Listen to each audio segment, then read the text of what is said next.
Hello, and welcome to the Smart Injury Doctors Podcast, the injury market's top program for doctors, lawyers, and insurers who want to gain greater insight on how to improve patient recovery results and deliver better services in the U.S. injury market. Please welcome your host, Dr. Jeffrey Allen Kronk.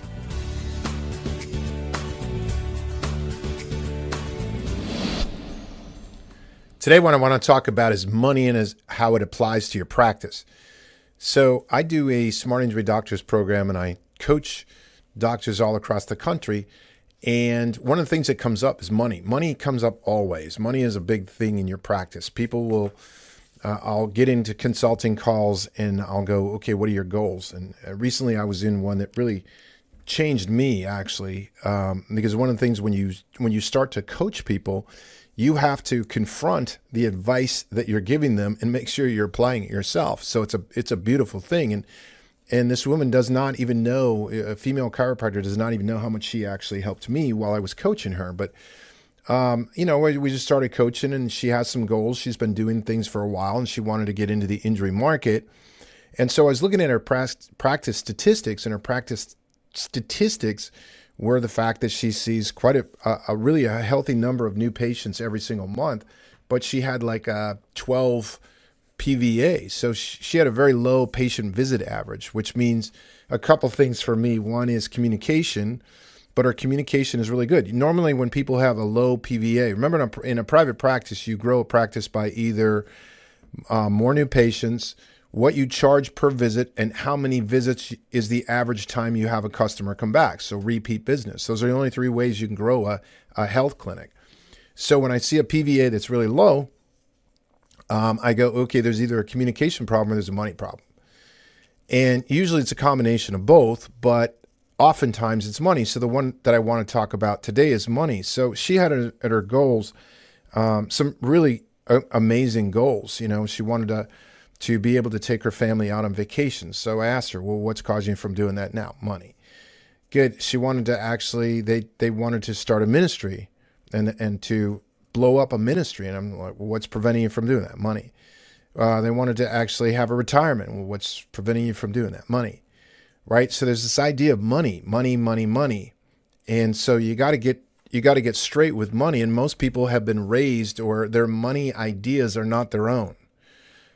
It's basically what you've been raised around. I know. I mean, I was raised around, I had a family and I loved my family, and I had a great family, and I had a great childhood.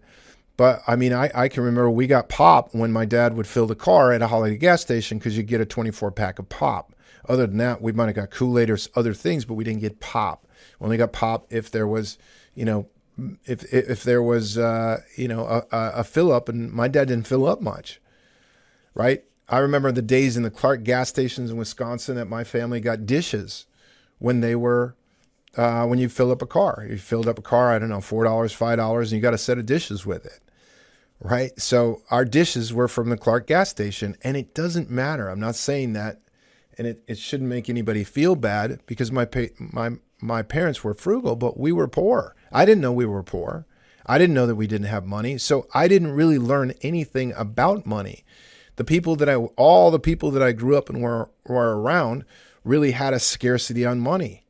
I mean, they were living paycheck to paycheck. The majority of people that I befriended, that I lived around, that's the way they were. So that's the way I was, right? And a lot of you out there who have this idea of money, you have to kind of take a look around and go, okay, well, who did you learn your money concepts from? And it's your environment. Oftentimes it's your environment. And the problem is you agree with it. And the problem is not that you agree with it. The problem is that you continue to agree with it, right? Because it's not real. Money is just a exchangeable commodity. It's something that passes through people. The average American does not have a lot of money. They don't have a lot of money saved. Now, it doesn't mean that a lot of money's not going through their hands. It just means they haven't saved it. And it just shows the idea that money is to be utilized. It's to pass through and to go to other things. It's not for you to sit on. It's not for you to sit and go. Right now, if you're sitting on lots and lots of cash, you better rethink your strategy, because the degeneration of cash and the value of this cash in inflation is going down quite dramatically. But let's talk about how this applies in your practice, right? How you treat money is how your patient base will buy from you. How you buy is how your patient base will buy from you. And so if you have a scarcity on money, guess what? Every single person that comes into your clinic is going to have the same thing. Now, if you don't have a scarcity of money, you basically are going to produce a practice of people where you have far less problems with that in your private practice. I was listening to a guy that I listened to a lot one time, and it made so much sense. And it had the idea of, he was explaining that he never actually made a business contact. He never made a business contact in a Days Inn, although he slept in lots of them. And I thought, geez, I've slept in lots of those too. Growing up, it was like, oh yeah, we'll just go to the Days Inn. It's $60 a night. Why go when I was, even in my early 20s and 30s, $100 a night hotel was like, oh my God, you must be rich to actually have that.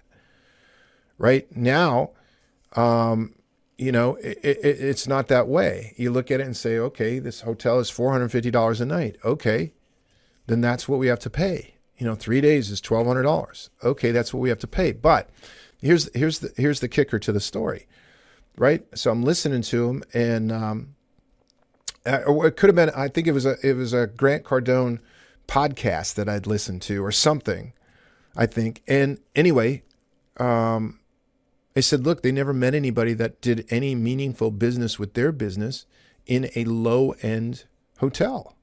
Eating the free food, the breakfast that nobody should even tolerate, is not where you meet people that you might want to do business with, right? So you have to up your game. You have to take a look at your game. And what are you willing to do? I remember, as I was younger and I was raising my kids, they couldn't drink pop at a dinner. It was like, why would I want to spend an extra $2.50 per child for something that's not even helpful for them? Now, it was good because I trained them. They drink water, and they still today stay away from pop and things like that because we never had it. I just thought it was a ridiculous expense. But I thought about that for the wrong reason, right? So one of the things, especially today, as things go up, as inflation goes up, as money starts to tighten up with your patients and your patient base, one of the things you need to check yourself on is, what is your idea of money and who did you get it from? And if you have bad understanding or bad ideas of money, then you need to start taking a look at who you're associating with. Because if you're associating with millionaires or you're associating with billionaires, and let's just take millionaires. Don't go so far out of reality. But let's say, are you spending time with millionaires? Are you spending time with people that have definitely are millionaires? Because you'll see that they operate differently. They operate a lot differently. And you want to start to check your own condition. Now, to help you out, to give, if you right now you have some sort of money scarcity and hey, money is going to be a problem, and I want you to do an exercise. And this happened to me. I remember I was crossing the bridge. There's a bridge that goes over to Clearwater Beach from Clearwater. And you see all these beautiful yachts and boats, and you see the skyline with all these condos right on the beach and expensive hotels, $300, $400, $500, $600 a night hotels, all lining up the beach, right? And you come over on this bridge that you get to Clearwater Beach, you go over the bridge and you start to see all of this, right? So I'm looking at all of it and I'm going, my God. Just now, this is like one 2-mile area on planet Earth. And I'm thinking, my God, how many billions of dollars must there be? There's money everywhere. Everywhere you look, there's money. And now some of you will say, well, yeah, but people don't have money. And basically therefore I've got to protect them. I've got to save them. I've got to make my costs down. I got to cut my programs down. I have to invalidate, and I have to focus on their inability and not address their ability, not communicate to their ability. When you assume somebody can't afford something, you're basically invalidating them. You're invalidating their competency, their ability. right? So I don't do that. I don't actually look and say, okay, this person doesn't have the ability to make 5,000 or 10,000 or donate 50,000 to their church, donate 100,000, donate 5,000, 10,000, 100,000, a million to their church, right? If you validate that they are that way, you're validating an inability in them and you're not helping them, right? So don't invalidate them. Don't, just because you walk in and you take a look at a person and they have a $40,000 job and they have two people, 2 kids, and you're going, wow, they need $2,000 worth of care in my clinic, right? Your first thought is going to be, oh my God, they can't afford it. Look at how poor this poor person, this poor, pity, pity, pity. You're not helping that person. You're not helping that person at all. You would help that person more by getting them to spend $2,000 on your care plan and getting them healthy so they can figure out in their life how they can improve their situation, right? I bet you those of you that are listening to this right now, you have the ability to earn money. And you have the ability to earn money. And as your ability improves, as your ability, your skill set, your communication sets improve, as anything improves, you're able to make more of it. How would you like somebody to invalidate you by treating you like, oh, wow, you're probably never going to have any money. Look at the shape you're in. I feel so sorry for you. Right? It would be terrible, but yet that's what you're doing. That's what you're doing probably on a regular basis. And that's what you're doing when you deny yourself. The stuff that goes on in your head. Oh my gosh, look at this dress. Oh, it's too expensive. Oh man, we could go out to oh no, if I take 3 people there, it's really going to be expensive. Or we could go grab some jet skis and, throw the kids. Oh yeah, but geez, too much money. Right? All that self-talk, all that self-invalidation, right? Right now, there are 3 things that you should be highly focused on spending your money. 1, anything that you yourself need as the independent business owner, as the doctor, that you feel that you need to invest in yourself. Investing in yourself is the best place to place your money. Number 2, investing in your business. Now, when you're investing in yourself, you're investing in your business. It's a business expense.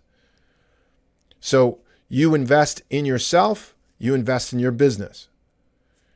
When you invest in your business, you're investing in yourself, right? So the 3 places that you focus on putting money, not being afraid to spend money, is on yourself, on your practice, and then on anything where you can take money and put it into a real live asset that generates income for you. The best one that I know of and the one that I do is real estate, right? But you got to get to the point where you have excess money. You don't keep money in the bank. Put it into an asset. Put it into something that is going to be here for a long, long time. And put it into something that's safe. I mean, I spent a whole lifetime putting money, lots of money, tons of money into risky things because I didn't know anything about it. I didn't know anything about money. Now, I have no regrets at all because I know that I can make a tremendous amount of money. And it's just pass through, right? When you go spend money, when a patient gives you money, it's their money. Now you pass it on and spend it, you're spending their money. It's not really your money. It's just money is just something that just passes through. It's meant to be passed through. It's meant to be put to work. Somebody else worked. They gave you the money. Now you go out and give it to something else. That's either invest in yourself, invest in your clinic, or invest in something that has a passive income potential associated with it. And then, you got to contribute to other things. Contribute to your church. Contribute to the clubs that you want to organize. Contribute to your family. Make sure that you have the things that you need, the food that you need, the house that you need, the shelter that you need, the security that you need. You have to make sure of all of that, right? But you have to get there. And part of the thing that won't, if right now, if $5,000 to you is like, oh my God, that's such a lot of money, you're going to have a hard time being a millionaire. It just is. You're just going to really have a hard time. If 10,000 or 20,000 is like, oh my God, man, I just can't make a decision that's a $20,000 decision. You're going to have a hell of a time being a millionaire. Right? Now, should you be a millionaire? People have this idea of money. Money is evil. Money is the root of all evil. It's not. Money is just money. It's just money. What individuals do with it is individual. Right? When I was doing this consulting, in a portion of my family, basically what I was in this consulting, that this family has a ministry.